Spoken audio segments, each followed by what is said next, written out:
নমস্কার, this is how ভাই। তো নিশ্চয়ই আজকে জিকের একটা ছোট্ট পার্ট, যেটা কিন্তু খুবই গুরুত্বপূর্ণ। কি আছে, অ্যাসিড ও কিসে পাওয়া যায়?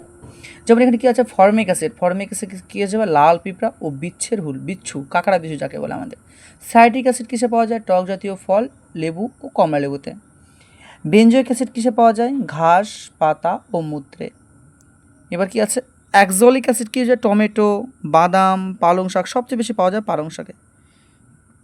টার্টারিক অ্যাসিড যেটা পাওয়া যায় আমাদের তেঁতুল ও আঙুরে। ল্যাকটিক অ্যাসিড কিসে পাওয়া যায়? দুধে। আর ইউরিক অ্যাসিড পাওয়া যায় আমাদের মূত্রে। মূত্র বললে বেনজাইক, যদি অপশান থাকে তাহলে বেনজাইক, না হলে সবচেয়ে বেশি আমাদের খাঁটি হবে এই ইউরিক অ্যাসিড। নেক্সট আছে আমাদের স্টিল প্ল্যান্ট ও কোন রাজ্যে অবস্থিত। যেমন বোকারা কোথায় আছে? ঝাড়খণ্ড। ভিলাই আছে আমাদের ছত্তিশগড়। রাউরকেল্লা আছে আমাদের উড়িষ্যা। দুর্গাপুর আমাদের পশ্চিমবঙ্গ। এই চারটার মধ্যে যদি ভাগ্য থাকে, চারটার মধ্যে একটা পেতে পারো। খুবই ইম্পর্টেন্ট পার্ট এটি। তো দেখে নাও আজকে অ্যাসিড ও কোন রাজ্যে কোন স্টিল প্ল্যান্ট আছে তা দেওয়া হলো। ঠিক আছে, আজকের জন্য এটুকুই। গুড ডে, ভালো থেকো সবাই।